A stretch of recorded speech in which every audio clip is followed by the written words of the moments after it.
김지의 돌직구쇼에 오신 여러분 반갑습니다. 김지입니다. 저는 오늘도 저희 돌직구쇼 오픈 스튜디오 앞에 나와 있습니다. 한파가 계속되고 있습니다. 오늘 낮에는 조금 풀린다고 하는데 한파가 좀 누그러들어야지 너무 추워서 건강 잃지 않을까 염려됩니다. 감기 조심하시기 바라겠습니다. 설 연휴 전에 이재명, 윤석열, 이재명 두 후보의 1대1 토론이 성사됐습니다. 토론을 피하냐 마냐의 논란이 있었는데 두 후보가 토론하기로 합의한 겁니다. 이 국민들 입장에선 반가운 일입니다. 그런데 의회의 반발, 안철수 후보가 나도 지지율 상당한데 왜 날 빼냐, 이거 날 무시하냐 반발하고 나섰습니다. 어떻게 될까요? 잠시 후 이야기 나눠보겠습니다. 저는 비가 오나 눈이 오나 매일 아침 이곳에서 여러분 기다리겠습니다. 김지의 돌직구쇼 지금 라이브로 시작합니다. 잠깐만요.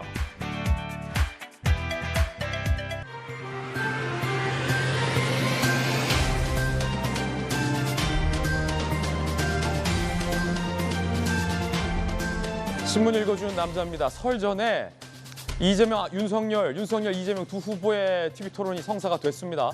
안철수 후보는 나도 껴달라라고 강하게 불만을 제기했습니다. 과연 3자 토론이 될까요? 양자 토론이 될까요?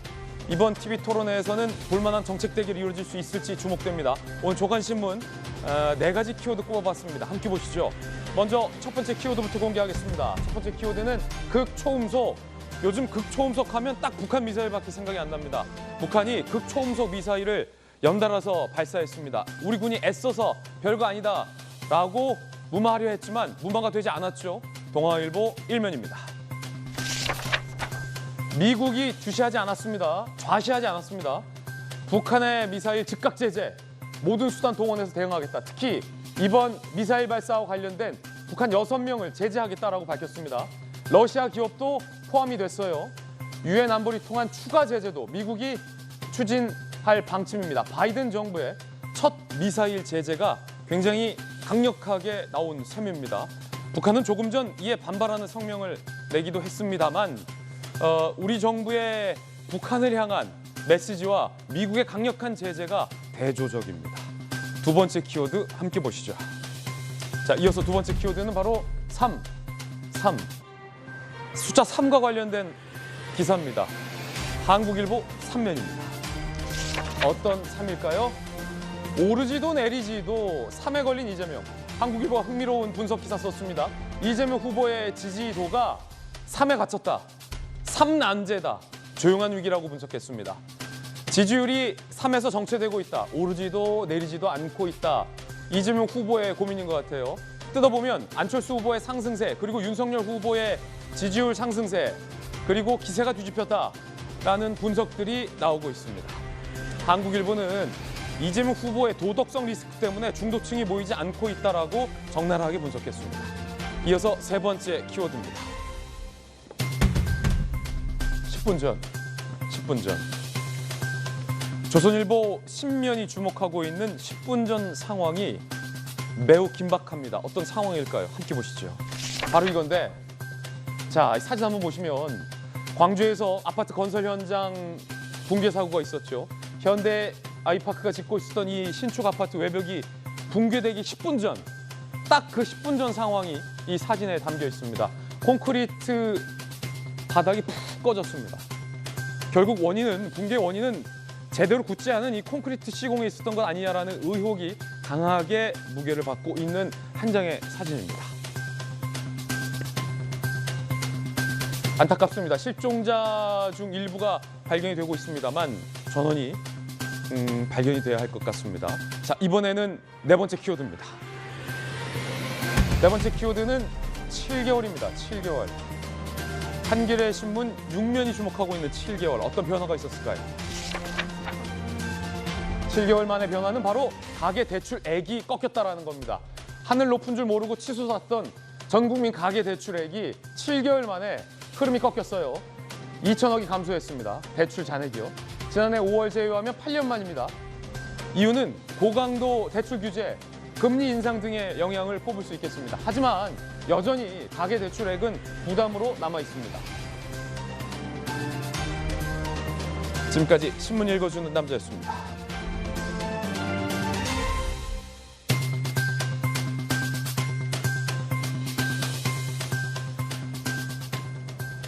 한파 속 함께해 주신 분들 소개해드리겠습니다. 법전 들고 나온 정혁신 대표 변호사, 그리고 바르다 박성생, 박정아 국민의힘 홍보실장님 나오셨습니다. 노지구쇼 좌장이자 서울시 부시장을 역임한 민주당의 김용주 전 의원, 청와대 출입기자 출신의 베테랑 기자 이재명 정치부 선임 기자 나왔습니다. 어서 오세요. 설 연휴가 얼마 남지 않았습니다. 설 전에 이재명, 윤석열, 이재명 두 양강 후보의 TV 토론이 성사됐습니다. 자, 그런데 안철수 후보 측에서 나도 껴주라 이러고 있습니다. 이재명, 윤석열 후보는 안철수 후보를 껴줄까요, 말까요? 양자 토론이 될까요? 삼자 토론이 될까요? 첫 번째 이야기부터 시작하겠습니다. 함께 보시죠. 주제는요, 설 전 양자 토론, 그리고 이번 주말로 예정된 김건희 씨와의 전화 녹취 공개 여부, 법원이 오늘 그 판단도 내리게 될 예정입니다. 말도 많고 탈도 많았던 두 후보 사이의 토론의 문제, 일단은 하는 걸로 합의됐습니다. 설 전이면 이제 정말 얼마 남지 않았습니다. 함께 보시죠. TV 토론은 두 후보의 진검승부가 될 수 있죠. 그리고 지금 지지율이 초박빙 양상으로 펼쳐지고 있기 때문에 이 TV 토론이 두 후보의 향후 지지세를 판가름할 수 있는 결정적 계기가 스모킹건이 될 수도 있을 것 같습니다. 말실수 한마디면 위태위태해요. 두 후보 모두. 자, 과연 어떤 후보가 토론회에서 제압할 수 있을 것인가가 두 후보의 캠프와 선대위의 최대 과제가 됐습니다. 지상파 방송사 합동 초청 토론으로 모양새가 맞춰졌고, 의무 3회 법정 토론과 별개입니다. 설 연휴 전에 일단 만난다. 주제 제한 없어요. 국정 전반에 대한 모든 현안이 토론 대상입니다. 그러면 뭐 대장동도 들어갈 수 있겠고요. 그리고 고발사주권도 들어갈 수 있겠죠. 치열한 진검승부가 펼쳐질 예정입니다. 오래 기다린 만큼 기대한다. 윤 후보도 잘 준비해 주길이라고 이재명 후보는 SNS에 올렸고요. 이재명 후보 측의 결단을 환영한다. 이 후보의 실체를 밝히겠다라고 윤석열 후보 SNS에 올렸습니다. 두 후보 모두 칼을 갈고 있습니다. 이 소리 들리십니까? 칼 가는 소리. 제 귀에는 쓱싹쓱싹 벌써부터 칼 가는 소리가 들리는 것 같습니다. 취재를 해봤는데 양 후보 모두 다 이 TV 토론을 두고 치열하게 준비 중인 것으로 취재가 됐습니다. 윤석열 후보와 이재명 후보가 최근에 이 토론을 하니 많이를 두고 공방을 벌여왔습니다. 그 대목들, 그 대화들 들어보시죠. 토론은 선택사항이 아니라 국민을 위한 의무사항이다. 신발 한 짝을 사더라도 비교할 수 있는 기회를 주지 않습니까? 중범죄 그 확정적 후보와 국민들 앞에서 물타기 하려는 이런 정치공세적 토론 제의는 그걸 받아들인다는 것은 야당 후보로서 취하기 어려운 태도이기 때문에 제발 좀 자주 만납시다. 하실 말씀이 있으면 저한테 있는데 해주세요. 저도 반박 좀 하게. 제가 바보입니까? 국민의 알 권리를 얘기하려면 대장동과 백현동의 진상부터 밝히고 어제 다르고 오늘 다르고 제가 이런 사람하고 국민 여러분 보는 데서 뭐 토론을 해야 되겠습니까? 정말 가짜습니다. 한번 만나시죠. 제가 보니까 이날 비었는데 한번 시간 좀 내주시면 좋겠습니다. 성사됐어요. 가짜습니다. 라는 표현까지 했었던 윤석열 후보도 이재명 후보와의 토론을 그리고 이재명 후보도 윤석열 후보와의 토론을 정면으로 마주하게 된 겁니다.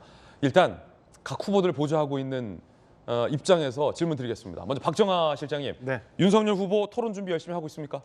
그럼요. 사실은 뭐 이재명 후보가 지난 12월 초부터 후보가 결정되고 난 다음에 매주 만나자고 했잖아요. 예. 사실은 이게 정치적 공세적인 입장이었어요. 그때는 다소 이제 지지율이 처진 상황에서 그랬던 건데 그때부터 사실은 윤석열 후보는 토론 준비를 많이 하고 있었고요. 저희 예. 내부적으로 늘 가끔 뭐 보도를 통해서 얘기가 됐습니다만은 적정한 시기라고 표현하면서 시점을 기다리고 있었던 거고요. 지금 뭐 계속 이재명 후보 측에서 토론하자고 이제 주장하고 뭐 국민적 관심사가 예. 돼 있는 여러 가지 의혹이 있으니까 얼마든지 토론하자는 게 저희 입장이고 이미 준비되어 있는 상황에 대해서 국민들께 소상히 알려드릴 예. 준비가 되어 있습니다. 얼마 전에 선대위에서 KBS 메인 앵커 황상무 전 앵커를 영입했잖아요. 그렇죠. TV 토론 준비를 위해서 황상무 전 KBS 앵커가 영입이 돼서 실무진과 함께 준비를 상당 기간 해오고 있었습니다. 그렇군요. 이번에는 뭐 손바닥에 뭐 쓰시거나 하진 않습니까?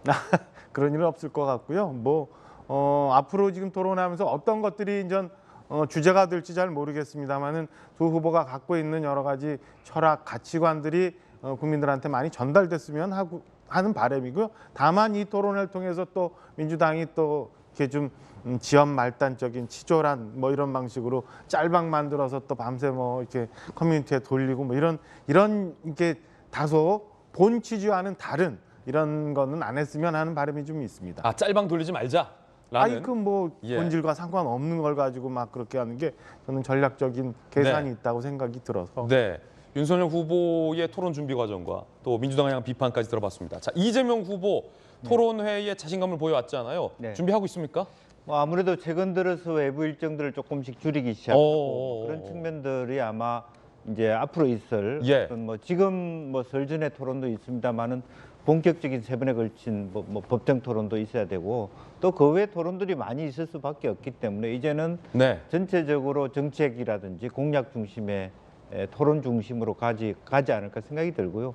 방금 이제 박정하 대변인이 뭐 짤방이라고 하는데 예. 원래 쇼츠가 짤방 아닙니까? 네. 쇼츠 잘한다고 자랑하면서 짤방하는 것을 얘기하는 건 좀 그렇지 않을까 싶은데. 그렇지 않냐? 아, 살짝 견제구도 좀 들라지고. 네. 그 대장동. 네. 대장동 이거 물어봐도 됩니까? 아유, 충분히 물어봐도 되죠. 뭐 대장동에 대해서 뭐 문제가 뭐가 있겠습니까? 다만 예. 실제적으로 보면 이제 그 설계와 구조에 비해서 왜 턱없이 그렇게 많은 폭리를 취하게 됐느냐에 대한 여러 가지 비판 뭐 그런 것들이 있습니다만은 그런 거하고 법리적인 문제하고는 좀 다를 수 있다라고 하는 측면에서의 조금 더 충실한 예. 뭐 해명 또 답변 이것이 준비될 것이다 그렇게 보여집니다. 예. 두 후보 모두 토론회에 정말 심혈을 기울이고 준비를 하고 있다는 것 확인이 됐습니다. 이곳 스튜디오에서. 자, 그러면 두 후보가 토론회 때 화제도 됐었고 논란도 됐었던 장면 한 장면씩을 저희가 준비했습니다. 불과 얼마 전이었습니다. 양 후보가 각 당의 경선 토론 과정에서 이런 모습들을 보이기도 했었습니다. 먼저 이재명 후보의 이 장면입니다. 뭐 예를 들면 가족사라든지 뭐 이런 부분들에 대해서도 뭐 충분히 검증할 수 있다고 생각하고 책임지고 사과드리도록 다른 문제. 하겠습니다. 어떤 거 말씀하시나요? 그러니까 그 소위 말하는 스캔들에 대해서 이제 그 얘기는 이제 그만합시다 이렇게 말씀하셨는데 제가 혹시 바지 한 번 더 내릴까요? 그거하고는 다른. 어떻게 하라는 겁니까?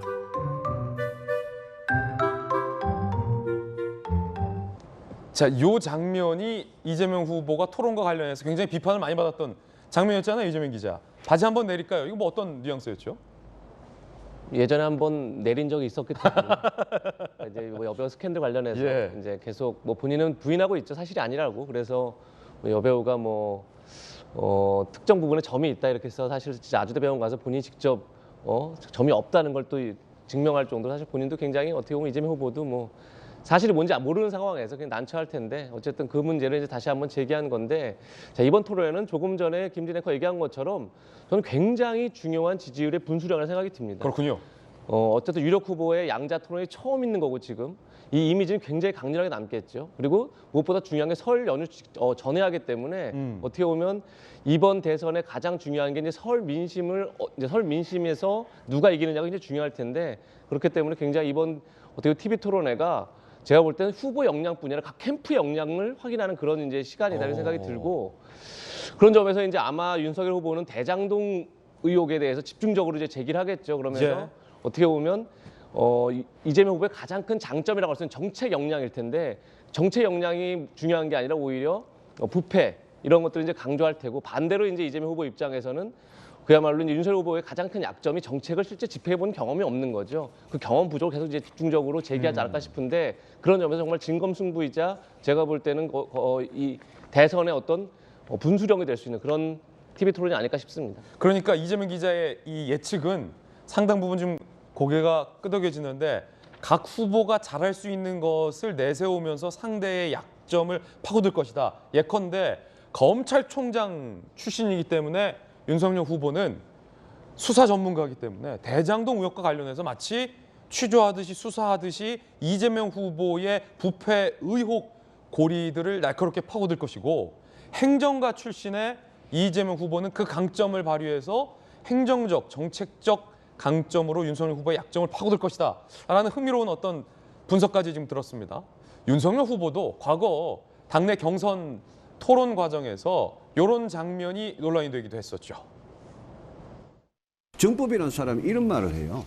내 손바닥이 빨간 이유가 손바닥에서 에너지가 나가기 때문이고, 이걸로 암 걸린 환자가 피를 토하고 암을 낳았다. 이 사람하고 우리 윤석열 후보는 어떻게 알게 됐습니까? 아니, 누가 소개해 줬습니까? 지금 말씀하시는 거는 제가 믿을 거라고 생각하시고 하는 아니요. 이런 황당한 말을 하는 사람이라는 제가 거죠. 과거에 어떤 분이 이 유튜브가 재밌는 것들이 있다. 그래서 정법을 만나셨죠? 만난 적 있습니다. 부인하고 같이 만나셨습니까? 그렇습니다. 왜 이런 사람이 만나가지고 이 사람이 떠들고 다니면서 내가 멘토니 지도자 수업을 시켰느니 이런 소리를 하니까. 아니, 그러니까 제가 모르니까 만났고 그 말이 나오자마자 아, 이건 아니다 해가지고 저는 그 이후로는 서로 연락하거나 만난 적이 없습니다. 딱 끊으셨습니까? 그럼요. 정혁진 변호사님, 사실은 저 무속 논란으로 그때 TV 토론, 경선 토론이 한창 저 얘기만 했었어요. 홍준표 후보, 유승민 후보 돌아가면서 윤석열 후보의 논란의 장면이었어요. 네네. 그런데 저 이야기뿐만 아니고 실질적으로 왕자가 쓰여진 그것 때문에 어떻게 보면 그게 신빙성이 있는 것이 아닌가. 21세기의 대통령을 하시겠다라고 하는 분이, 더군다나 검찰총장까지 하셨던 분이 저런 무속인의 이야기를 듣고 왕자를 쓴 거 아닌가. 그다음에 그때 한 번만 쓴 게 아니라 여러 번 썼다는 것까지 드러나지 않았습니까? 그래서 그 부분들에 대한 윤석열 후보의 답변이 그렇게 지금까지도 제가 봤을 때는 석연치 않은 부분이 있다, 이런 생각은 들고요. 그래서 아마 이재명 후보가 여러 가지 윤석열 후보에 대해서 공격할 거리가 제가 봤을 때는 서로 많아요. 서로 많은데 서로 많다. 그런데 공격거리가. 이제 이런 부분들도 중요한 사람들의 민심을 어떻게 보면은 감정적으로 자극할 수 있는 그런 부분이기 때문에 아마 이런 부분 공격이 들어올 수 있을 것 같고, 여기에 대해서 방어하려고 제가 봤을 때 윤석열 후보가 오랜만에 교회 여러 번 가신 거 아닌가, 저는 그 생각도 들던데요. 정혁진 변호사의 의견까지 들어봤습니다. 두 후보의 TV 토론 성사 소식을 들으면서 반발하는 후보가 있습니다. 바로 안철수 후보입니다. 나도 지지율 꽤 나오는데 왜 나만 빼고 둘이 만나냐라는 겁니다. 나도 만나자. 날 무시하냐. 반발. 그렇죠. 요즘 지지율만 보면 안철수 후보가 충분히 반발할 법하지요. 정말 공정하지 못하다고 본다. 이렇게 어떻게 두 자릿수 지지받고 있는 후보를 배제하냐. 후보를 무시하는 것이다. 안철수 후보가 한때 TV 토론에서 실망입니다. 두 후보에게 실망입니다. 라고 말할 수 있을 법한 대목이에요. 두 사람 중 하나를 선택하게 하려는 의도가 너무 보인다. 그렇군요. 안철수 후보도 나도 같이 하자라고 따지고 있습니다. 이태규 국민의당 총괄 선대본부장의 이야기 한번 들어보시죠. 자기들끼리만 TV 토론을 한다니 도대체 무슨 의도입니까? 안철수 후보가 치고 올라오니까 적대적 공생관계로 돌아가서 기득권을 지키겠다는 것입니까? 두 당의 담합 토론은 음모적이며 명백하게 국민의 알 권리를 침해하는 것입니다. 3자 토론으로 당당하게 붙어봅시다. 자, 지금 안철수 후보 측에서는 이렇게 공개적으로 반발하고 있습니다. 이재명 기자, 어떻습니까? 그 안철수 후보의 이 반발을 국민의힘의 윤석열 후보나 민주당 이재명 후보가 좀 귀 기울여 듣는 분위기입니까? 아니면 뭐 전혀 신경 안 쓰고 있는 분위기입니까? 뭐 신경 안 쓸 수는 없는 거죠. 뭐 어쨌든 지지율이 굉장히 이제 어쨌든 급상승하고 있고, 실제 국민의 입장에서는 나중에 뭐 단일화 논의가 일어날 수도 있기 때문에 뭐 신경 안 쓸 수는 없는데, 저는 개인적으로 그렇습니다. 이 다자 토론이라는 게 사실은 토론이 잘 안 되는 거죠. 다자 토론이라는 건 기본적으로 각자 하고 싶은 말을 하기 때문에 저는 가급적 양자 토론을 활성화하는 게 중요하다. 그래서 뭐 가능하다면 지금 이번에 이제 이재명 후보 대 윤석열 후보가 이제 토론을 하고 나면 우리 그 다음에 이제 이재명 후보가 안철수 후보, 윤석열 후보가 안철수 후보 이렇게 양자 토론을 활성화해서 사실 이제 그 선거 운동이 진행되고 나면 선관위가 주최하는 법정 토론이 3회가 무조건 예정돼 있죠. 근데 법정 토론에는 4명 후보가 무조건 참가하게 돼 있습니다. 지금 이제 이재명, 윤석열, 심상정, 안철수 후보까지. 근데 이제 4인이 토론하다 보면 아무래도 토론이 활성화 안 되기 때문에 저는 법정 토론 전에 양자 토론을 한 번씩 하는 게 굉장히 좋겠다. 이런 것이 국민의 알 권리 차원에서는 굉장히 바람직하다. 그래서 뭐 이번에 꼭 3자가 아니더라도 저는 안철수 후보의 어떤 그런 입장을 반영해서 이재명 후보나 윤석열 후보가 양자 토론하는 게 굉장히 바람직하다는 생각이 듭니다. 저도 안철수 후보가 토론의 기회를 윤석열 후보나 이재명 후보에게 주어졌던 기회만큼 공정하게 주어져야 하지 않나라는 생각을 하고 있거든요. 왜냐하면 비단 뭐 지지율뿐만이 아니라 안철수 후보가 2자릿세 지지율을 보이고 있고 연령별 지지율에 따라서는 어떤 후보를 또 능가하는 지지율 흐름을 보이고 있기 때문에 안철수 후보만 배제하는 것이 과연 공정한가에 대해서 지금 의문이 제기되고 있는 상황입니다. 자, 그러면 질문을 한 단계 더 들어가고 있습니다. 이게 미묘한 속내가 궁금한데 함께 하자라는 안철수 후보의 제안에 대해서 이재명 후보와 윤석열 후보는 과연 내심 어떤 생각을 하고 있을지 궁금한데 자, 김영주 의원님. 네. 이재명 후보 입장에서는 좀 어때요? 안철수 후보를 같이 솔직하게 안겨주고 싶죠. 실제로 뭐 이재명 후보 입장에서는 안철수 후보와의 경쟁 혹은 윤석열 후보와의 경쟁에 비해서 윤석열 후보와의 경쟁이 더 유리하다고 보는 거죠. 후보 단일화를 하든 안 하든 간에. 이제 그런 측면에서 뭐 속내를 들어가 보면 제 개인 의견입니다만 안철수 후보가 더 지지율이 높아져서 안철수 후보가 야권 후보 단일화의 후보가 되는 것을 피하고 싶은 부분이 분명히 있다. 더 오히려 양자로 택하라면 사실은 이재명 후보는 말하자면 윤석열 후보가 더 쉬운 상대다 그렇게 보여지는 부분이 있습니다. 그러니까 토론도 토론이지만 어쨌든 양자 토론을 하면 네거티브는 네거티브대로 거의 미디어 언론의 전체를 두 사람만 장악하게 돼서 그것이 상대적으로는 여론조사에 영향을 미칠 겁니다. 안철수 후보가 20% 이상 올라오지는 못하게 하는 그런 말하자면 버팀목 역할을 하지 않을까 그렇게 생각이 들고 제가 생각할 때는 우선은 안철수 후보는 윤석열 후보하고 양자 토론을 먼저 할 필요가 있다. 그리고 난 다음에 이재명 후보하고 한번 해보자라고 얘기하면 받아들일 수 있지 않겠나 그렇게 생각합니다. 일단은 김영주 의원님 의견은 윤석열 후보랑 일단 겨루고 와라라는 의견이에요. 자, 그러면 윤석열 후보 입장은 어떻습니까? 안철수 후보까지 끼는 TV 토론에 대해서 반대할 이유가 있습니까? 전혀 마다할 이유가 뭐가 있어요. 그리고 김영주 의원님 지금 말씀하신 거는 고도의 정치적 계산을 깔고 답변하신 거라 안철수 후보와 윤석열 후보 살려놔야 되는 거니까 그렇게 답변하셨는데 일단은 저희 측 입장에서 안철수 후보와 토론해야 하는 거 뭐 마다할 3자 토론을 마다할 이유가 전혀 없죠. 다만 아까 말씀드린 것처럼 이게 12월 초부터 이재명 후보 측에서 계속 토론하자고 했던 거 지금 성사되는 거예요. 그러니까 우선 양자 간 토론해서 이재명 후보가 정말 그동안에 국민들한테 본인이 얘기했던 것과는 달리 속내가 어떤 모습인지 판단할 수 있는 기회를 한번 주고 그다음에 뭐 우리 이재명 부장 얘기했던 것처럼 이후에 각각 토론을 하든 아니면 그때 가서 3자 토론을 하든 그런 기회를 만드는 거에 대해서는 저희는 언제든지 환영을 하는 상황입니다. 그래서 민주당에서 이재명 후보 측에서 먼저 양자 토론 빨리 하자고 그리고 심지어는 윤석열 후보가 법정 토론에 벌금을 내면서까지도 안 나갈 거라는 일부의 마타도어까지 하면서 했기 때문에 이번에 그럼 한번 양자 토론 하자라고 한 거니까요. 우선 하고 저희 입장에서는 안철수 후보와의 토론에 뭐 이후에 어떤 형태가 제한이 들어올지 모르지만 마다할 이유 전혀 없다라는 말씀 드립니다. 신촌에서 2030 청년 세대를 안철수 후보가 만났다고 합니다. 그 장면 짧게 보고 오겠습니다. 저 17년도 때도 뵀었어요. 여기서 바로 사진 찍었어요. 여름이다. 네. 세상에. 하나, 둘. 가장 희망에 차 있어야 될 본과 4학년이고 앞으로의 진로가 다양해야 될 나이에 절망적이다라는 의견이 참 지배적이고 좀 패배주의에 찌들어 있는데 힘들어도 용기 내시고 반드시 더 좋은 날이 올 거예요. 제가 정치 처음 시작한 이유가 청년 문제 해결을 위해서 시작했거든요. 명심할게요.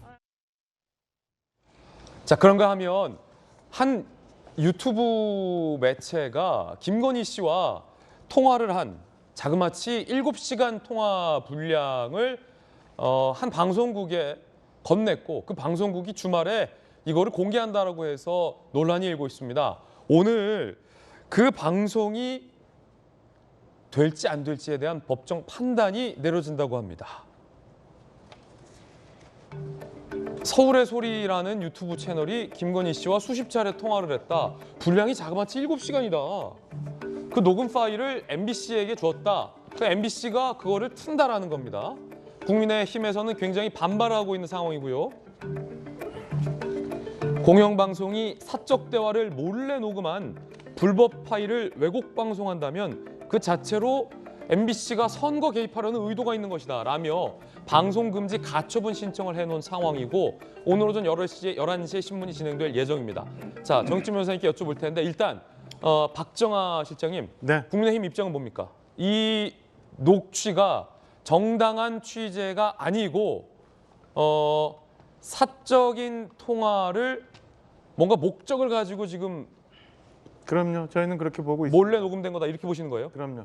그러니까 일단은 작년 7월 말부터 해서 지금 최근까지 12월까지 한 뭐 얘기는 다릅니다만 한 50여 차례 통화를 하면서 이런 것들이 축적이 됐다는 거예요. 아니 통화 되게 많이 하셨네요. 그러니까 처음에 접근을 하면서 지금 굉장히 어려운 상황이고 곤란할 텐데 내가 도와주겠다는 사적 제안을 했다는 거로 저희는 알고 있습니다. 그러니까 저 그 서울의 소리라는 측이 그럼요. 그러니까 서울의 소리라는 게 유튜브로 봐야 될 건지 아니면 이게 무슨 언론 매체인지는 잘 모르겠습니다만은 그 접근을 해서 지금 상황이 곤란한 건에 대해서 저희가 도와주겠다, 제가 도와주겠다고 해서 사적 인연을 맺으면서 이렇게 통화를 해온 거예요. 그거를 결정적으로 보면 중간에 이게 바로 지금 뭐 방송을 하겠다는 MBC로 간 건 아니고 열린공감 TV라는 게 또 등장을 해요. 예. 이 사이에 통화를 할 때마다 열린공감 TV로 녹취록을 보냈다는 거죠. 녹취본을.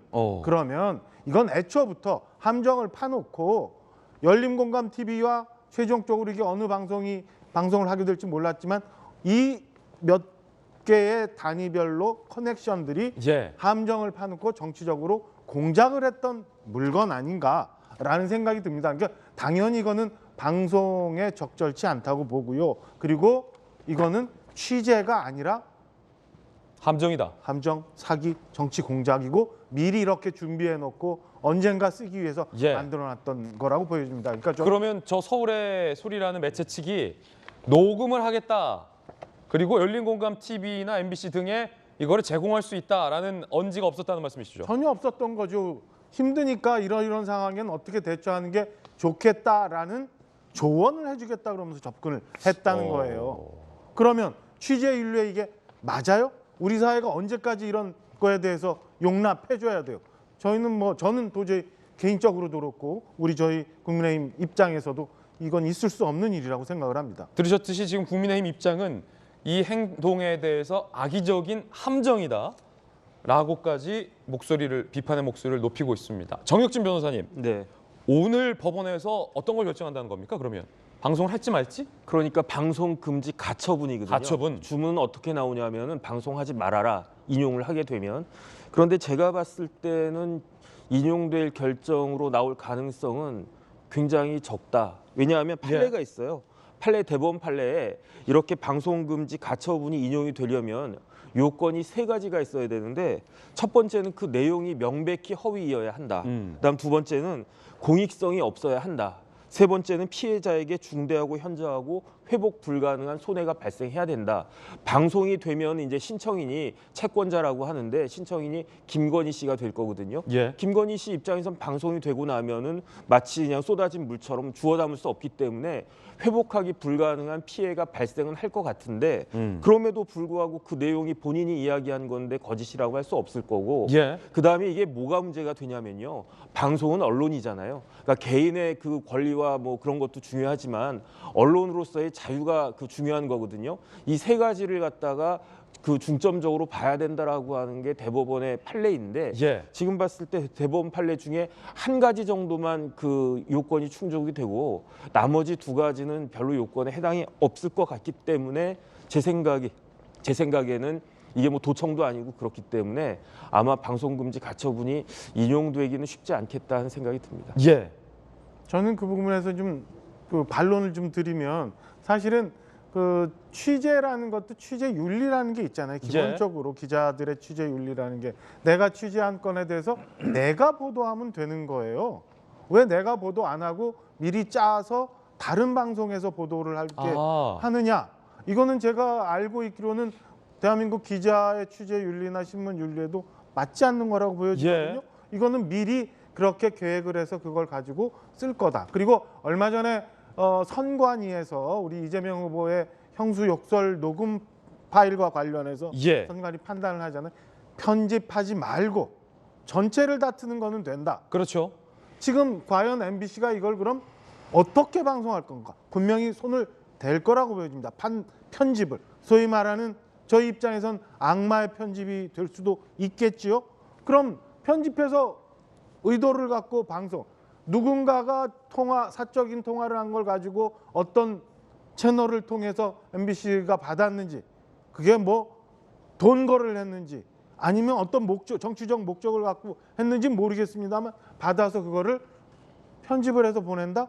그게 저는 맞는 건가라는 생각이 듭니다. 그리고 취재윤리 얘기했지만 이런 식으로 함정을 파놓고 선거에 지대한 영향을 미치고자 하는 행위와 행태들이 우리 사회에서 언제까지 허용되어야 되는 건지 저는 그것도 굉장히 의심스러운 부분이라고 보여져요. 돈 거래 여부는 아직 확실치 않은 말씀이십니다.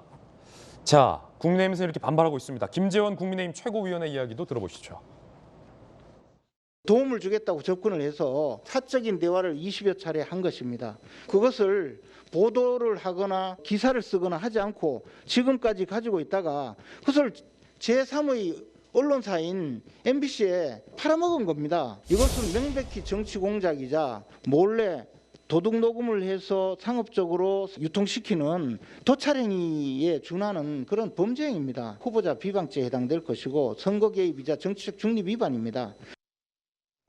자, 국민의힘에서 반발하고 있습니다. 이 과정이 석연치 않다라는 겁니다. 그리고 뭔가 악의적인 의도를 갖고 접근을 해왔다라는 겁니다. 그리고 본인이 녹음한 걸 본인이 틀지 않고 MBC에게 넘기는 등의 행위는 정치적인 왜곡이 담겨 있을 수 있다라는 반발입니다.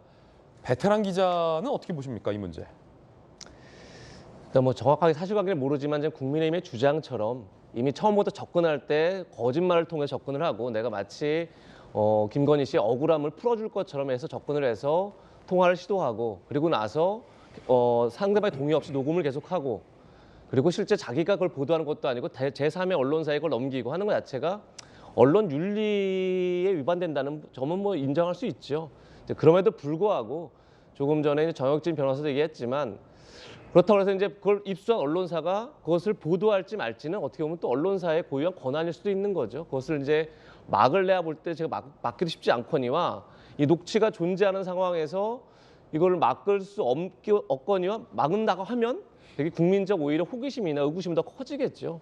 그런 점에서 참 막기는 불가피해 보인다 이런 생각이 들고 그럼 과연 이제 그것을 언론사가 얼마나 얘기한 것처럼 편집 없이 가감 없이 이제 전달하느냐 이런 문제가 남아 있을 테고 이제 그거는 이제 어떻게 보면 MBC의 윤리를 그러니까 MBC가 어떻게 보도할지 이제 봐야 되겠죠. 그건 이제 봐야 될 것 같고 다만 이제 그럼에도 불구하고 아마 이제 국민의힘이 긴장하는 이유는 뭐 조국 전 장관 수사와 관련된 내용들 뭐 그리고 특정 언론사에 대한 뭐 적개심, 적대감 이런 것들 무속 관련 내용 이렇게 온갖 내용이 다 망라돼 있기 때문에 아마도 이제 그 녹취가 공개되면 상당히 윤석열 후보에게 타격을 줄 것이다 이런 이제 생각이 들 텐데 또 누군 그러더라. 그렇기 때문에 얼마 전에 윤석열 후보가 김건희 씨 관련해서 뭐 심신이 많이 지쳐 있고 요양이 필요하다 이렇게 얘기한 것도 이런 상황까지 염두에 두고 한 얘기 아니냐 이렇게 뭐 얘기도 하지만 어쨌든 제가 볼 때는 국민의힘 입장에서도 이것을 막을 수 없다면 정면 돌파할 수밖에 없다 이런 생각도 듭니다. 그러니까 무슨 얘기냐면 김건희 씨 리스크가 뭐 허위 이력 논란 같은 게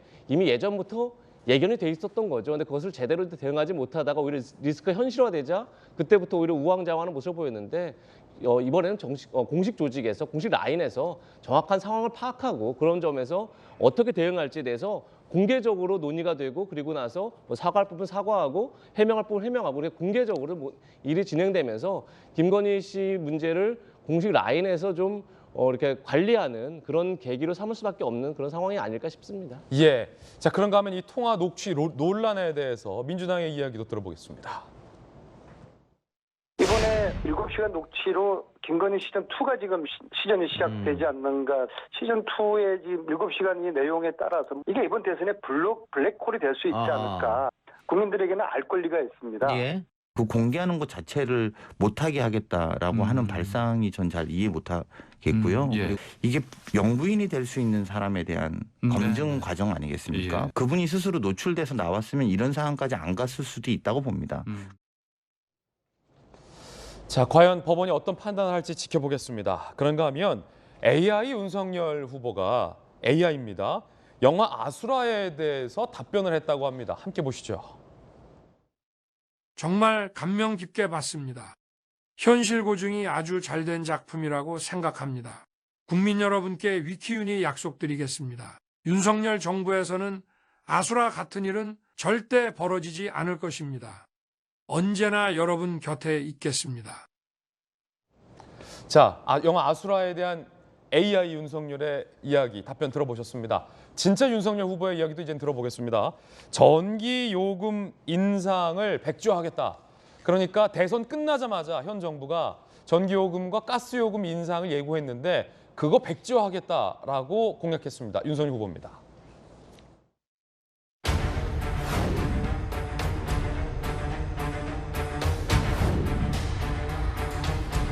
청와대도 슬림한 조직으로 개편하겠습니다. 각 부처 장관에게 전권을 부여하되 결과에 대해 확실하게 책임지도록 하는 분권형 책임 장관제를 도입하겠습니다. 탈원전 정책으로 발생한 전기료 인상의 짐을 고스란히 국민께 떠넘기는 무책임한 결정입니다. 우선 저는 전기요금 인상 계획을 전면 백지화하겠습니다. 자, 이번엔 저희가 준비한 두 번째 이야기 시작을 하겠습니다. 여론조사마다 어떤 건 어떤 후보에게 유리하게 나오고 어떤 건 또 다른 후보에게 유리하게 나오고 같은 날, 같은 방식으로 실시된 여론조사인데 왜 이렇게 결과가 다를까요? 그 이야기 지금 시작하겠습니다. 널뛰기 여론조사 그리고 송영길 대표의 입 리스크 두 가지 이야기 함께 보겠습니다. 먼저 여론조사가 너를 뛰고 있다. 여론조사 전문가와 함께 그 이유 한번 분석해 보겠습니다. 일단 여론조사 결과 저희 돌직구쇼의 대형 미디어월에서 제가 직접 브리핑해 드리겠습니다. 함께 가시죠.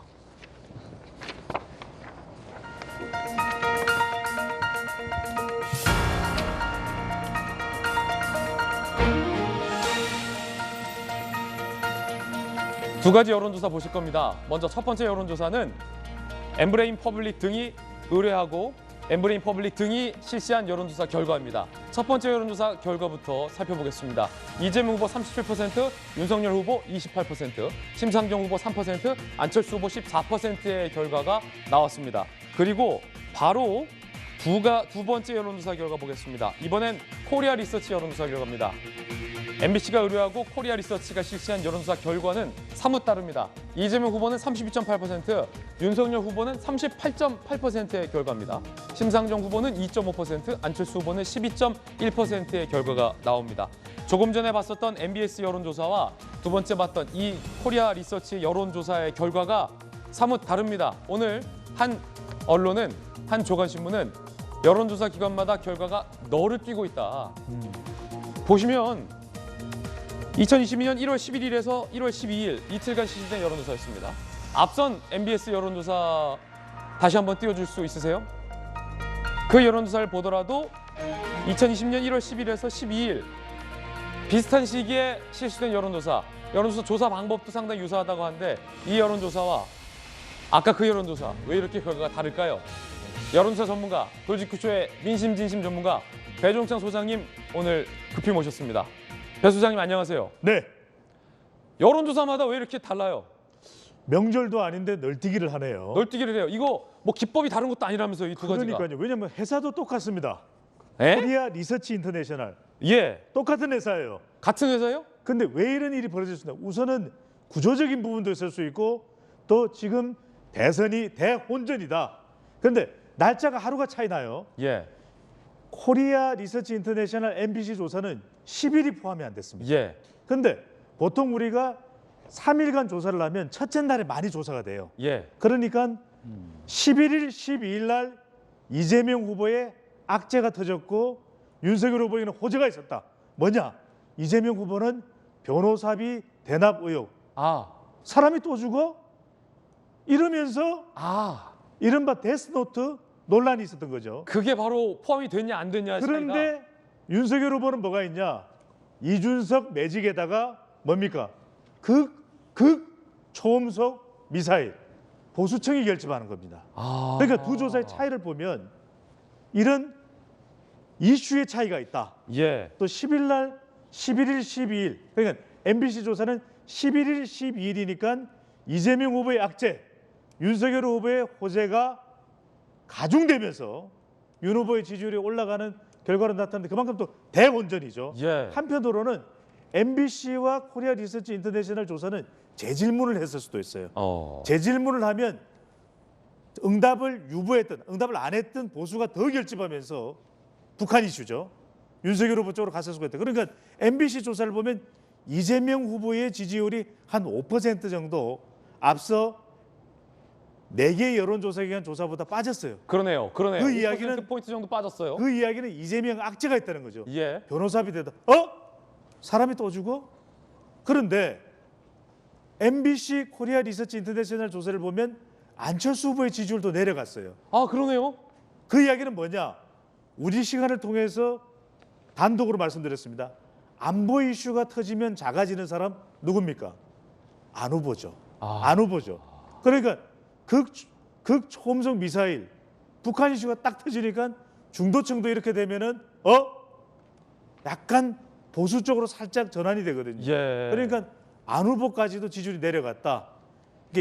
이 여론조사를 하다 보면은 보수 성향의 응답자가 더 많이 참여할 수도 있고 또 이 조사에서 재질문을 하느냐 재질문을 하지 않느냐 이런 영향도 있을 수 있고 이번 대선은 말 그대로 대혼전입니다. 예. 대혼전의 영향을 하루 차이지만 받았을 수가 있는 것이죠.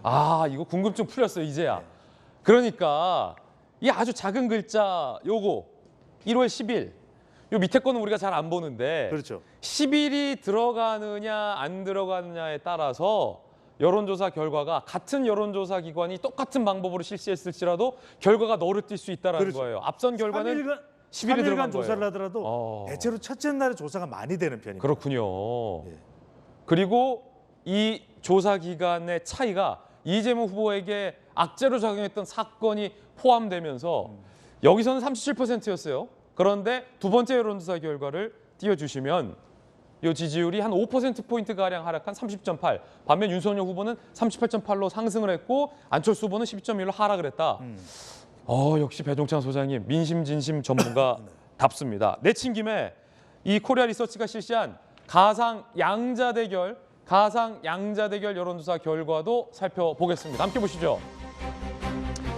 이번 선거에서 단일화가 가장 최대 변수이기 때문에 요 여론조사 기관마다 양자 가상 대결 여론조사를 많이 실시합니다. 먼저 이재명 후보와 윤석열 후보의 양자 가상 대결 결과입니다. 윤석열로 단일화됐을 경우 이재명 후보가 38.5% 그리고 윤석열 후보는 46%의 결과로 승패가 갈리는 결과가 나왔습니다. 이 여론조사는 양자 대결 그리고 단일화를 가정한 가상 대결입니다. 38.5 이재명, 윤석열 46.0의 결과로 윤석열 후보가 다소 유리한 결과가 발표가 됐습니다. 반면 안철수 후보로 단일화가 됐을 경우는 과연 어떻게 달라질까요? 이재명 후보가 33.8%, 안철수 후보가 47.3%의 결과로 안철수 후보가 이기는 것으로 결과가 발표됐습니다. 배종찬 소장님, 오차 범위를 고려해야겠지만 단일화를 하면 이재명 후보보다 어느 후보도 윤석열 후보든 안철수 후보든 우세하게 나오는 건 여론조사의 추세 같아요. 그렇죠. 미세 차이가 있다면. 네. 자, 첫 번째로는 단일화를 하면은 보수 단일 후보가 더 확실하게 이기는구나. 그러니까 남은 대선의 최대 변수는 단일화인 거죠. 왜? 정권 교체 여론을 더 확실하게 갈 수 있기 때문에 이 단일화 카드를 내려놓기가 힘들어요. 두 번째, 아니 다자 대결에서는 윤석열 후보가 더 앞서는데 이재명 후보보다도 앞서는데 왜 단일화하면 안철수 후보가 더 경쟁력이 있을까? 예. 두 글자입니다. 중도. 단일화를 하면 중도는 안철수 후보 쪽으로 더 많이 가는 거죠. 자, 보수는 그대로 윤 후보한테도 가고 안 후보한테도 갑니다. 왜? 정권 교체해야 되니까.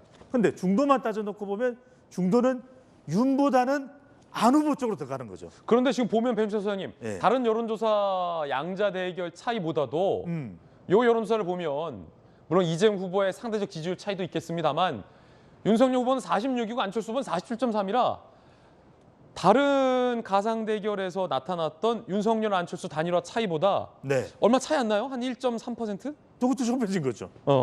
저것도 좁혀진 거죠. 좁혀진 것이 최근에 안보 이슈. 그 안보 이슈가 단일화에까지도 영향을 주고 있다. 소위 멸공 이슈. 그렇죠. 이게 뭐 이거는 이러면 안 됩니다. 왜 이러세요? 이런 이야기는 기업 가치에도 영향을 미친다. 그럼에도 불구하고 화요일 민심 지지층 코너에서 말씀드렸습니다. 이건 단독으로 말씀드린 거예요. 안보 이슈가 불거지면 유독 작아지는 한 사람이 있다. 안철수 후보다. 멸공 논란이 있지만 북한이 쏜 미사일이 너무 극초음속이다. 그렇죠. 극초음속이다. 10이에요. 예. 안보 이슈가 확실히 여론에 영향을 미치는 포인트도 흥미롭게 짚어주셨습니다. 여론조사 결과 한 가지 더 보겠습니다. 한길 리서치가 실시한 다자 대결 여론조사 결과인데 자, 여기서는 후보들이 좀 많이 포함이 됐죠. 이번 여론조사에서는 이재명, 윤석열 후보의 여론조사 결과도 뭐 중요하겠습니다만 주목해야 할 후보가 따로 있습니다. 사실 심상정 후보와 바로 허경영 후보입니다. 허경영 후보가 포함되지 않는 여론조사 결과들이 꽤 많습니다만 이 한길 리서치에서는 허경영 후보가 포함이 됐어요. 그런데 심상정 후보와 허경영 후보의 여론조사 지지율 차이는 비록 얼마 되지 않습니다.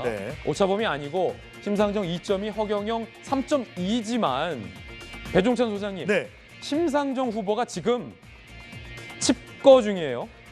모든 일정을 중단한 채 전화기도 끈 상태입니다. 두문 불출 중입니다. 세간에 소문이 많아요. 드랍하는 거 아니냐, 단일화하는 거 아니냐, 중도에 멈추는 거 아니냐. 정의당은 아니다라고 부인하고 있습니다만 왜 심상정 후보가 전화를 안 받는지에 대해서는 제대로 설명이 없는데 혹시 심상정 후보가 딱 일정을 멈춘 게 허경영 후보보다도 안 나온다. 그럴 수 있어요. 그것 때문입니까? 허경영 맞아? 허경영 맞아 나를 앞서나. 그러니까 안 후보가 앞섰을 때는 안철수 후보 부러워요 이랬단 말이거든요. 근데 허경영 맞아? 그러니까 여기서 무슨 차이겠냐? 세 글자입니다. 대중성. 허경영은 3S예요. 첫 번째 뭐냐? 소셜 네트워크스. 구독자가 100만이 넘는 유튜브를 침투한 겁니다. 두 번째 S, 스마일. 웃어요. 하하하하. 허경영입니다. 재미있어. 마지막에 S는 뭡니까? 서프라이징. 놀라운 거예요. 예전에는 그게 말도 안 돼 그랬는데 뭐 공중부양을 한다. 노래를 한다. 이게 이제는 이번 대선에서 친근감으로 다가가는 거죠. 말 그대로 허경영 후보가 3.2%. 아니 토론에 참여시켜줘요. 이 대중성이거든요. 아니 그러다 그 보니까 공중부양 같은 얘기를 처음에는 황당했는데 계속 하다 보면 대선 때마다 하다 보면 이게 친근감으로 작용할 수 있다. 그러니까 지지율이 공중부양되는 거죠. 야, 이 여론조사 신기하네요. 그러니까 심상정 후보로서는 뭐 다 이 이유는 아닐 겁니다. 물론. 충격이다. 그럼에도 심상정 후보 주변에 봐는 허경영 맞아. 이런 얘기가 나오는 거죠. 이재명 기자. 한때는 심상정 후보의 지난 대선에서의 지지율이 상당했는데 그간에 많은 일들이 있었잖아요. 특히 총선 과정에서 연동형 비례제를 명분을 포기하고 찬성했다가 소위 정의당이 뒤통수를 맞았다라고 스스로 논평을 할 정도의 굵직한 사건들이 많았고 거기서 정의당이 정의당스러움을 잃었다. 심상정 후보는 뭐하고 있느냐라는 정의당 내부의 비판도 상당했는데 심상정 후보 왜 이번 대선에서는 이렇게 된 겁니까? 그래서 저도 사실 굉장히 의아한데 사실상 저는 이제 지난번에 한번 말했을 때 오히려 제3지대의 변수는 심상정 후보다라는 생각이 들었습니다. 왜냐하면 갈 곳을 못 찾고 있는 2030 여성표가 사실 상당히 심상정 후보에 갈 수 있다라고 봤기 때문에 근데 의외로 그렇지 좀 않은 거죠. 여러 가지 원인이 있겠지만 아마도 지금 심상정 후보도 이제 대선이 4수째죠. 그래서 약간 좀 국민들 피로감 좀 있는 것 같고 무엇보다 이제 심상정 후보가 이슈를 선도하지 못하는 그런 측면도 분명히 존재해 보입니다. 그리고 워낙 이제 늘 그래왔죠. 양강 구도가 이제 굉장히 오랫동안 지속되면서 아무래도 이제 제3지대에서 심상정 후보의 입지 자체가 그냥 좁아졌다 이런 생각이 들고 뭐 그런 점에서 지금 심상정 후보도 굉장히 고민을 많이 하고 있는 게 아닌가 싶습니다. 근데 지금 정의당도 사실상 선대위를 해체했죠. 모든 선대 위원들이 다 지금 사퇴를 했기 때문에. 근데 마치 선대위 해체가 하는 유행처럼 뭐 민주당에 이어서 국민의힘이 이어서 정의당까지 갔는데 사실 중요한 건 선대위 잘못이 아닌 거죠. 다 마찬가지지만 다 후보의 문제인 거죠. 그런 점에서 저는 심상정 후보가 결국은 지금 칩거하고 숙고하는 이유 자체가 다음 이슈를 어떻게 끌고 갈지에 대해서 고민을 하고 있지 않나 이런 생각이 듭니다. 예. 앞서서 저는 허경영 후보와 심상정 후보의 지지율에 대해서 오차범위 아니라고 명확하게 말씀을 드렸는데 발언 중에 이제 허경영보다 뒤진다라는 이제 표현들이 나왔는데 통계적으로 말씀드리면 오차범위 아니기 때문에 누가 이기고 지고는 통계적으로 단정할 수 없다라는 말씀 다시 한번 드리겠습니다. 오차범위 아닙니다. 다시 한번 저는 말씀드립니다. 이재명 기자의 의견 들어봤습니다. 송영길 대표가 최근 이런 발언을 한 바 있습니다. 이재명 후보는 문재인 정부 하에서 탄압을 받아왔다. 그렇기 때문에 당내 친문 의원들로부터 송 대표의 이 발언이 엄청난 비판을 받고 있습니다. 후폭풍이 거셉니다. 송영길 대표는 이재명, 문재인 정부에서 탄압받던 사람 침묵 중입니다. 뭔가 논란을 빵 터뜨리고 침묵 중이에요. 사과나 정정을 안 하고 있습니다. 자, 그러자 서른 의원이 나섰어요. SNS. 발언 논란에도 아무런 책임지지 않는 것 보고 가만히 있을 수도 없다. 실언 사과하라. 그리고 최재성 전 정무수석도 나왔어요. 송 대표 아니면 이재명 지지율 40% 돌파했을 것이란 말도 있다. 라고 송영길 당대표의 발언을 직격 비판했습니다. 민주당의 원로 유인태 전 의원도 한마디 했습니다. 가끔 사고치는 친구라 불안하다라고 말이죠. 원래 송영길 대표가 좀 가끔 사고를 치는 친구 아니에요. 좀 불안한 친구지. 이 선거를 얼마 앞둔 이런 시점에서 당 대표 같으면 말 한마디. 근데 그 친구도 말이 많고 빨라요 말이. 그 이재명과예요 거기도. 그러니까 좀 불안하죠. 자, 유인태 전 의원의 송영길 대표에 대한 비판이었는데 말씀 듣다 보니까 약간 말이 빠르고 불안하다. 이재명과다. 이렇게 말씀하시는 건 또 어떤 말씀이세요? 그래서 이제 이재명 후보도 굉장히 어떤 적극적인 어떤 그 설전에 강하다. 그러다 보니까 말실수를 하고 심지어는 뭐 그런 어떤 지난번 토론회의 어떤 적극적인 반응을 빨리 해야 하면서 말하자면 대법원까지 가는 일들이 생긴 거잖아요. 이제 그런 부분이 빠르게 대응하는 것은 장점일 수도 있으나 사실은 말 한마디로 굉장히 특히 이번 선거는 당락이 결정될 수도 있기 때문에 좀 더 조심해야 되고 후보는 어쩔 수 없다 하더라도 당대표는 좀 진중할 필요가 있다. 그런 말씀처럼 보이고 이번 부분도 사실은 지난 대선 때부터 이재명 후보 또 문재인 대통령 간의 또 친노와 이재명 후보의 원래는 또 정동연계로 시작했기 때문에 앙금이 없잖아 있을 수 있지만 탄압을 받았다 이렇게 얘기하는 것까지는 좀 친노 의원들이나 당내 친노 진영의 당원들이 좀 이렇게 받아들이기는 어려운 그런 좀 많이 나간 표현이 아닌가 그렇게 생각이 듭니다. 예. 이재명 후보가 문재인 정부와 차별화에 계속 나서고 있습니다. 재건축을 과도하게 억제해 왔다는 겁니다. 나는 문재인 정부와는 다를 거라는 겁니다. 이야기 들어보시죠.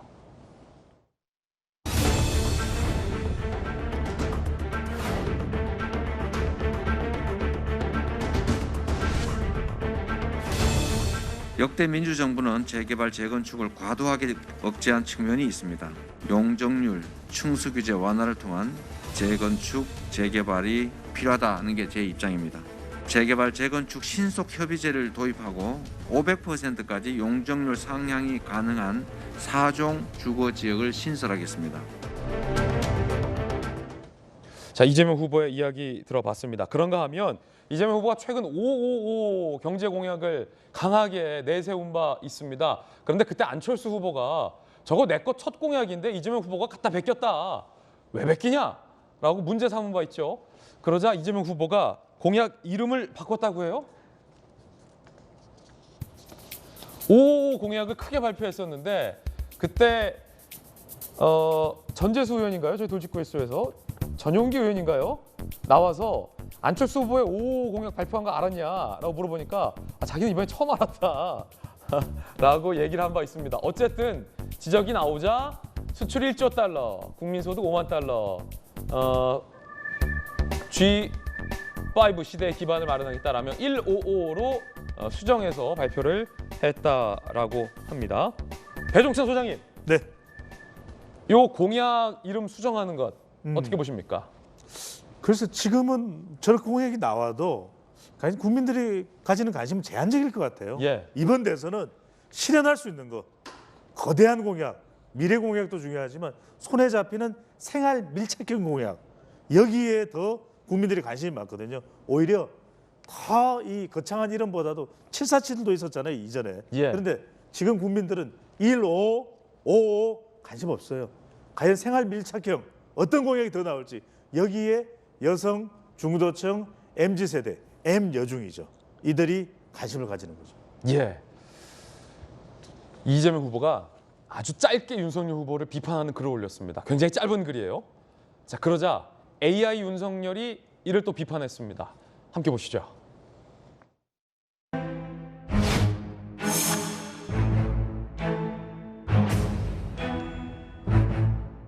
이땡땡님 글 잘 봤습니다. 많이 초조해 보이십니다.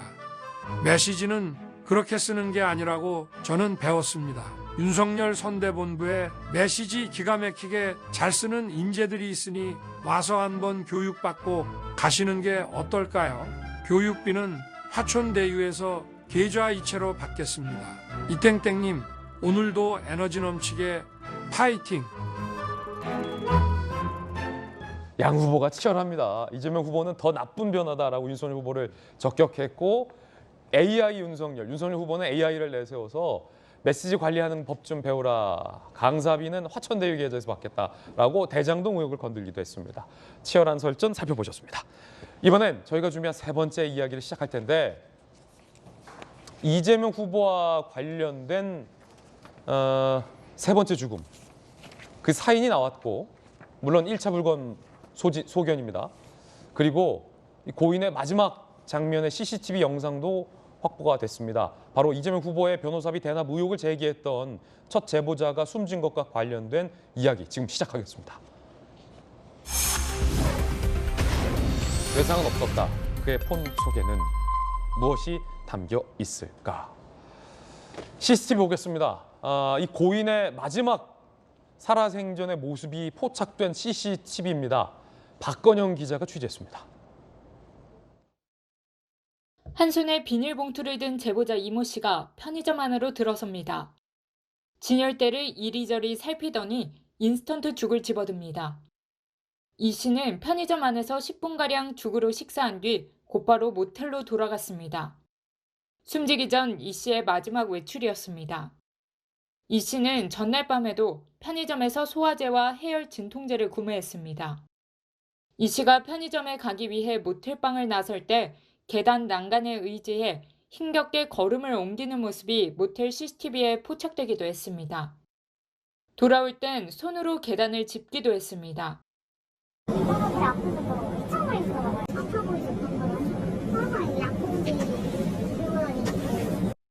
1차 부검에선 대동맥 박리와 파열이 사망 원인일 수 있다는 결과가 나왔습니다.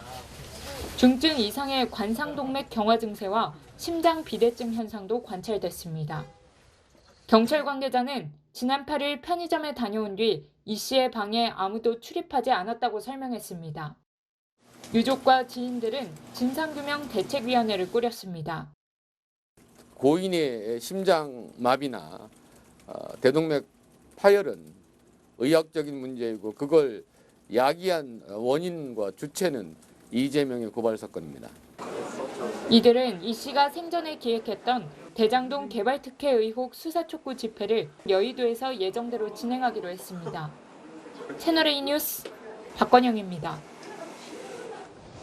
자, 사인은 나왔고요. 외상은 없었습니다. 스스로 극단적 선택을 한 것은 아닌 것으로 건강상의 이유로 사망을 한 쪽에 무게가 실리고 있는데 이 고인 측은 이재명 후보와 민주당 측의 압박이 주된 건강 악화로 이어졌다라고 현재 주장하고 있는 그런 상황입니다. 일단 경찰이 밝힌 부검 결과부터 살펴보겠습니다.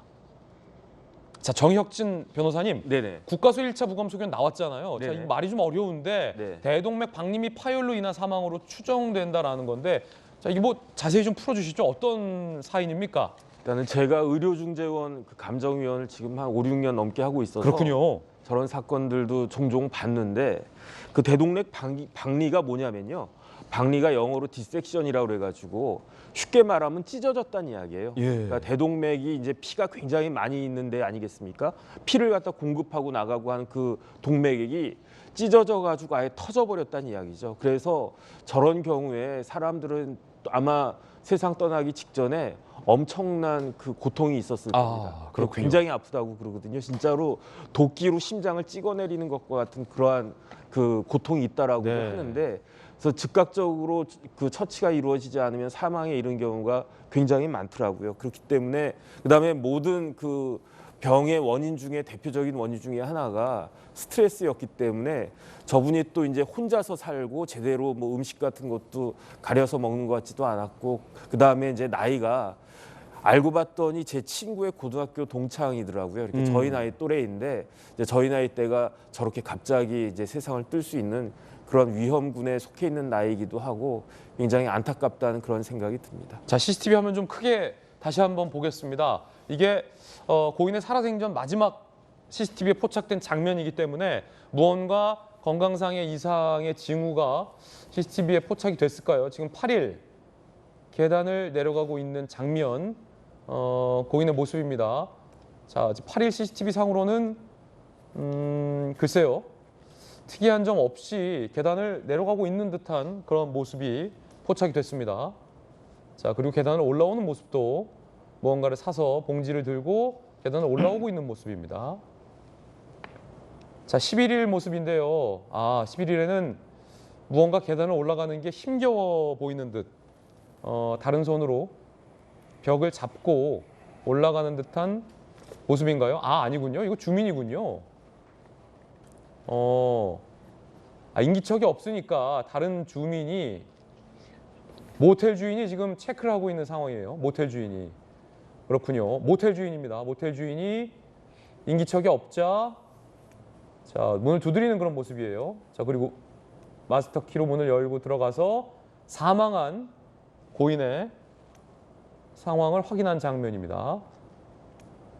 자, 그리고 경찰이 출동하고 있는 그런 장면까지 CCTV에 포착이 됐습니다. 결과적으로 고인의 CCTV 상에는 건강상의 어떤 악화된 모습이 포착되지는 않았습니다. 워낙 짧은 장면입니다만. 하지만 경찰의 부검 결과 결국엔 심장 쪽에 어떤 이상이 발생했을 가능성이 있다라는 부검 결과가 발표됐습니다. 고인과 함께 활동을 했던 깨시연이라는 시민단체 측에서는 어떻게 얘기하고 있을까요? 이야기 들어보시죠. 목숨을 건 투쟁이 되어가고 있습니다. 이 죽음은 의학적인 문제가 아닙니다. 그 죽음을 이르게 한 주체는 분명히 있고, 그 대표적인 게 이재명에 대한 변호사비 대납 의혹에 대한 고발입니다. 부검의 결과로만 판단할 일은 아니다. 그 죽음에 이르게 한 저는 그분이 있다. 그분이 이 죽음의 원인이다. 자, 이재명 기자, 조금 전 CCTV에서는 뭐 건강상의 징후가 안 나왔지만 7일 CCTV는 좀 확실히 뭔가 행동이 좀 버거워 보이는 듯한 그런 모습들이 좀 보여요. 그렇죠. 그러니까 죽음이 알려진 건 이제 11일이지만 사실상 지난 주말 한 8일쯤에 이제 숨진 것으로 이렇게 알려지고 있는데, 그 전날, 그러니까 7일 날 CCTV를 보면 굉장히 힘겨워하면서 계단 오르는 장면도 아까 전에 볼 수 있었었죠. 그리고 7일 날 소화제와 진통제를 샀다고 그러는데, 사실 심장이 안 좋으면 속이 답답해서 마치 그러니까 소화가 안 된 것처럼 착각하는 경우가 많이 있습니다. 그래서 소화제, 진통제 산 것도 아마도 이제 그때부터 대동맥 쪽에 문제가 있었고 심장이 굉장히 안 좋았던 게 아닌가 이렇게 추정이 되고, 뭐 그런 점에서 8일 날 결국은 이제 대동맥 파열로 결국 숨진 게 아닌가. 지금 보시는 장면처럼 계단을 오르는 굉장히 힘겨워 보이죠. 7일 날만 하더라도 그 다음 날 그래서 숨진 게 아닌가 이렇게 추정이 되고 뭐 물론 이제 그 원인이 뭐냐 그거가 논쟁이 있는 거죠. 그 원인 자체가 결국은 변호사 대납 의혹을 제기한 이후에 민주당이라든지 이재명 후보 진영으로부터 굉장히 많은 압박을 받았다는 게 이제 그 지인들의 주장이고 그런 점에서 그 스트레스에 의한 거다 이렇게 주장을 하는데 뭐 사실 그것까지를 규명하는 건 참 어려운 거죠. 그런 점에서 이번 사망 자체가 직접적인 원인이 있다 없다 말할 수는 없지만 그럼에도 불구하고 유족들이 말하는 것처럼 지금 관심을 가져야 할 건 뭐 사망 원인 자체라기보다는 결국은 어쨌든 변호사 대납 의혹을 제기한 게 이미 석 달이 지났습니다.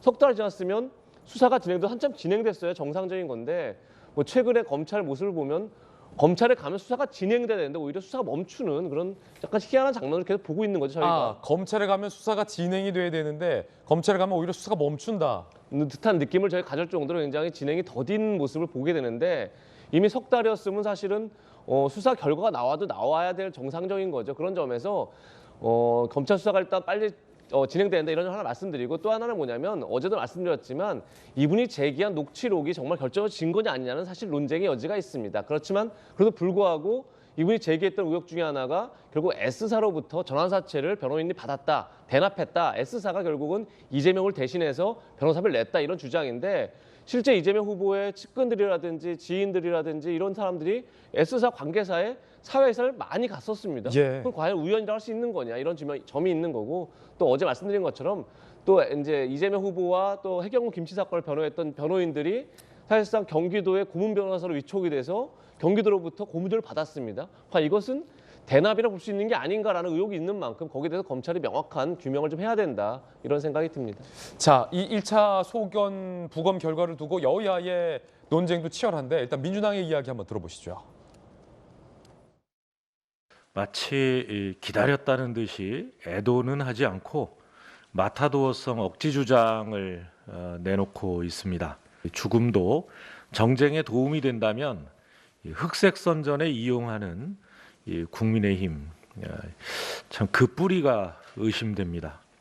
이걸 정치적으로 자꾸 악용하고 있는데 필요하다라고 하면 거기에 대한 법적 조치 같은 것들은 저희가 고려해 볼 수 있겠지만 자, 김영주 의원님 민주당의 입장은 무엇입니까?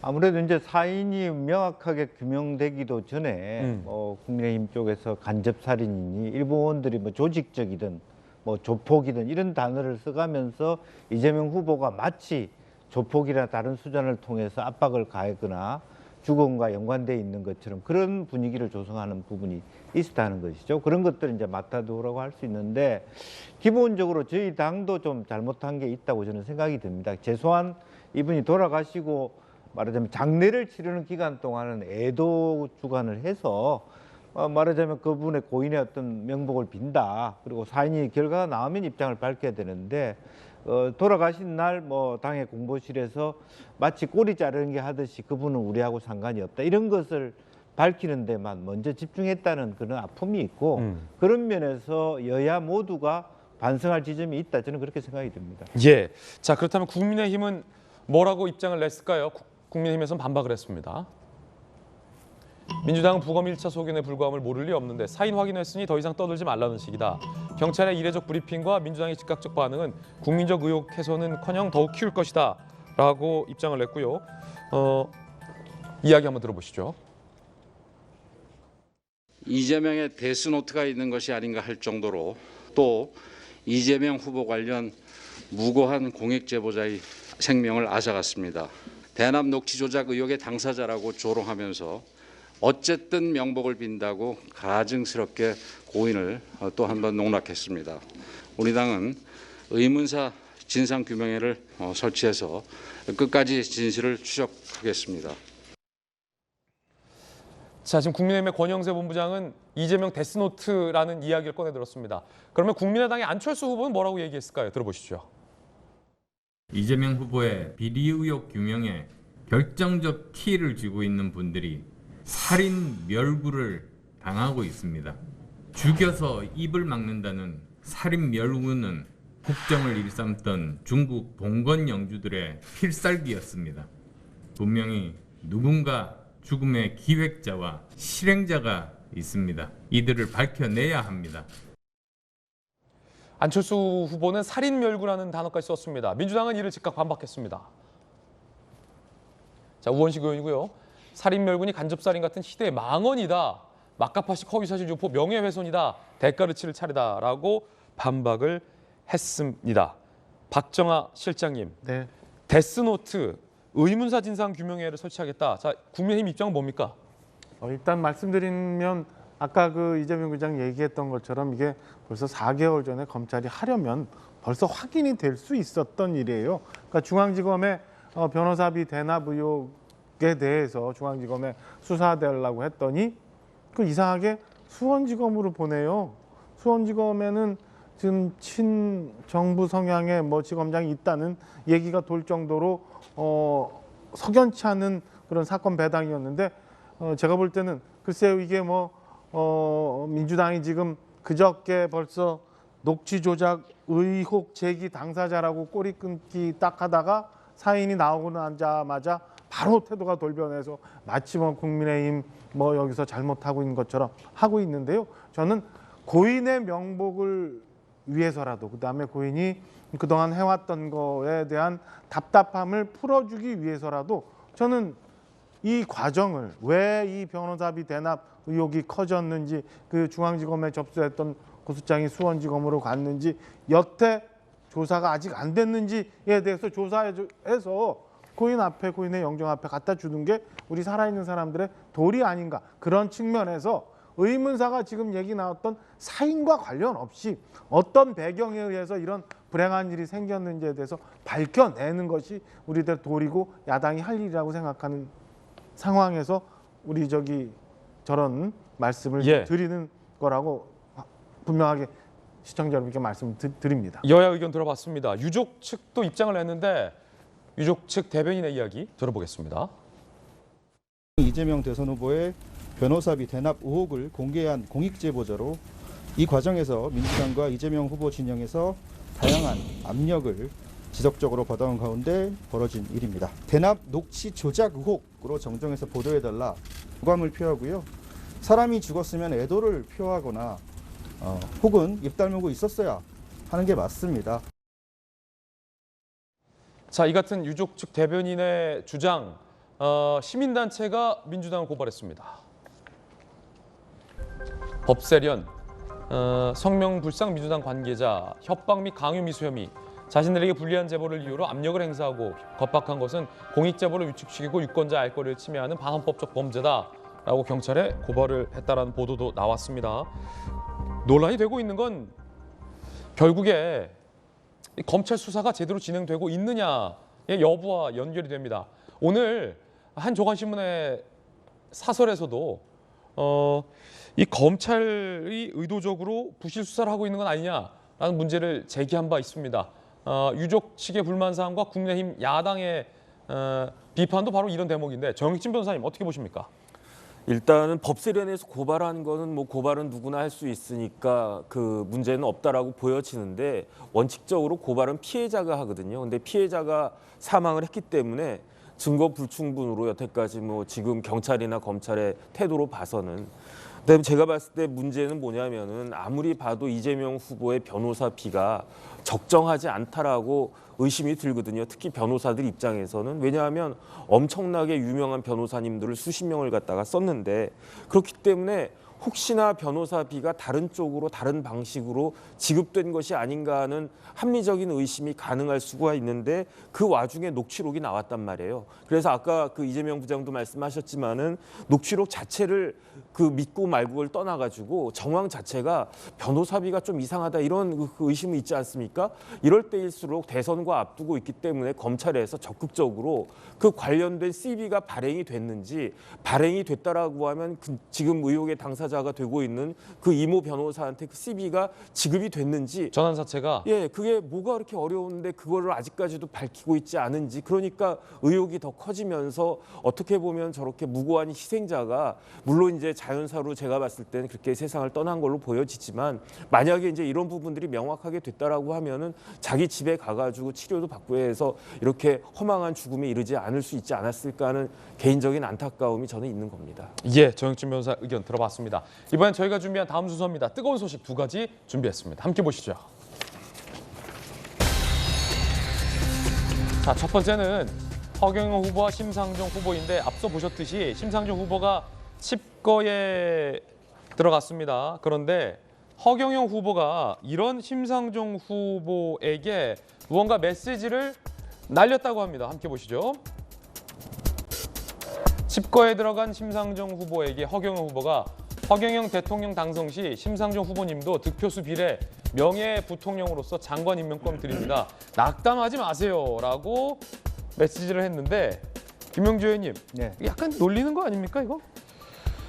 글쎄 허경영 후보가 어떤 기준을 갖고 있는 걸 우리가 알 수 없기 때문에 놀린다 안 놀린다도 우리가 평가하기는 어렵다. 그동안에 아까 배종찬 소장도 S 중에 하나가 스프라이즈이기 때문에 허경영이 심상정까지 포용한다 이런 얘기도 하지 말라는 법이 없잖아요. 아니 근데 객관적으로 그 지지율 난항으로 칩거에 들어간 상대 후보에게 내가 되면은 부통령 시켜줄 테니까 납당하지 마라라는 말이 그렇게 느낄 수 있죠. 심상정 후보에서는 누구 약올리나 이렇게 느낄 수도 있습니다만은 실제로 보면 이제 허경영 후보와 심상정 후보의 대비 거의 아까 말한 대로 누가 이겼다 안 이겼다고 할 수 없습니다만은 실제적으로 우리 사회가 탈근대 사회로 가고 있다는 느낌을 갖게 돼요.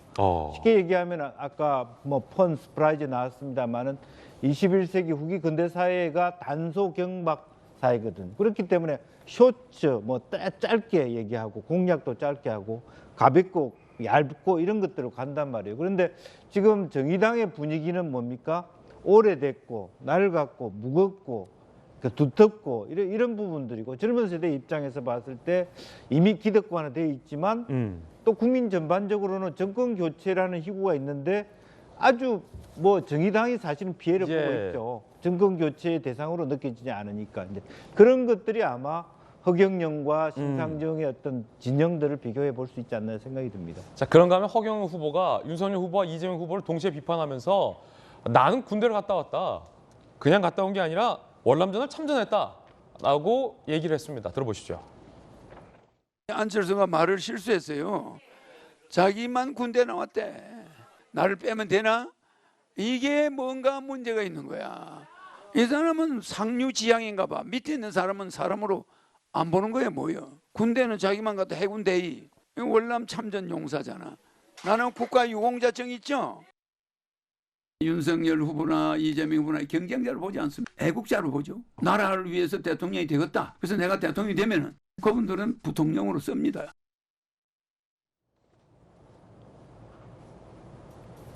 허경영 후보가 월남전 참전 용사다 라면서 군대 안 간 후보나 장교 복무한 후보 모두 내 앞에서 안보 어쩌고 하지 말라라고 군 복무 경력을 내세웠다라는 것도 한 대목 살펴봤습니다. 두 번째 핫삼 소식 살펴보시죠. 홍준표 의원이 북한의 극초음속 미사일 발사를 비판하며 선제 타격론 윤석열 후보의 선제 타격을 옹호했습니다. 실제로 선제 타격하고 전쟁으로 이어진다고 하는 민주당의 비판이 옳으냐라는 청년의 꿈 질문에 홍준표 의원이 우리 쪽으로 핵미사일 발사가 임박할 땐 선제 타격으로 돌파하는 방법밖에 없다. 그렇게 안 하면 우리는 핵공격으로 괴멸될 것이다 라고 윤석열 후보의 선제 타격이 맞다. 그밖에 방법이 없다 라고 옹호를 했습니다. 정익준 변호사님 국방부 계셨잖아요. 네. 선제 타격 논쟁이 국민의힘과 민주당, 윤석열 후보와 이재명 사이에 뜨겁게 한번 붙은 바 있었죠. 네. 홍준표 의원이 하루 이틀 늦게 윤석열 후보의 말이 맞다라고 지금 거드는 모양새입니다. 그런데 이제 선제 타격에 조건을 달았어요. 윤석열 후보가 북한의 핵미사일 발사가 임박했을 때. 그렇죠. 그때 가만히 있겠다는 이야기입니까? 그럼 우리 망하라는 이야기예요. 왜냐하면 우리나라에 핵무기도 필요 없고 광화문이나 강남 같은데 요즘 폭탄이 굉장히 세거든요. 몇 발만 떨어져도 아수라장 됩니다. 그다음에 북핵이 임박했다는 이야기는 북한이 선전포고를 하든 안 하든 전쟁을 북한에서 하겠다는 이야기이고 우리는 1950년 6월 25일 날 그걸 이미 경험한 바가 있거든요. 그다음에 한 가지 사람들이 잘 모르는 게 있는 게 북한의 미사일 능력은 세계적입니다. 미사일 그냥 쏘는 게 아니고요. 이게 지지대 같은 것들이 반동이 있으면 안 되기 때문에 그게 아주 고도의 기술이거든요. 그다음에 고도의 기술 중에 고도의 기술은 뭐냐면은 이게 고체 연료예요. 고체 연료이기 때문에 인공위성이 아무리 우리나라를 갖다 미국 인공위성이 보고 있어도 그 틈이 노려질 수가 있는 그런 상황으로까지 지금 우리나라가 되고 있기 때문에 윤석열 후보의 저 이야기에 대해서 왈가왈부하는 것은 제가 봤을 땐 맞지 않은 것 같다라고 생각을 합니다.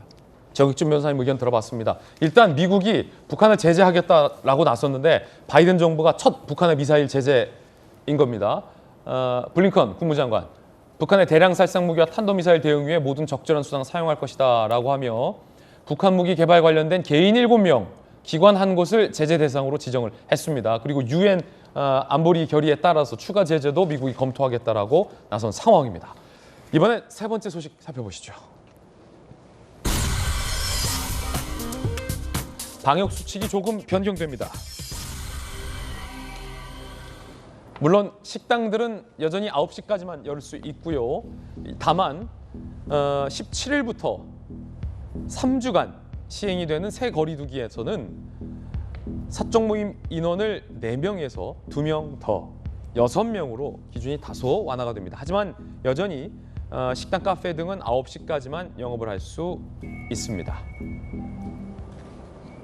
김영주 의원님, 그러니까 정부에서는 이 긴장의 고삐를 늦춰서는 안 된다. 다만 이제 명절도 앞두고 있고 자영업자들이 어려우니 6명까지는 밤 9시까지 그냥 식사 마치시고 귀가하시라 이런 뜻이군요. 간단하게. 네. 아마 이제 전반적으로 2월 중순 이후로는 전 세계적으로 조금 더 물론 지금 미국, 영국이 확진이 엄청나게 빠른 변종 바이러스로 인해서 고통을 받고 있습니다만 이 기준을 보면서 확진이 많이 된다라고 하는 거하고 치사율은 또 반비례하는 측면이 있거든요. 이제 그런 측면에서 아마 실제로 새로운 거리두기를 2월 중순 정도는 갈 수 있지 않느냐. 그러나 당분간은 이 기조로 6명, 9시 거리두기를 2대 조금 더 완화될 것으로 보여집니다. 예.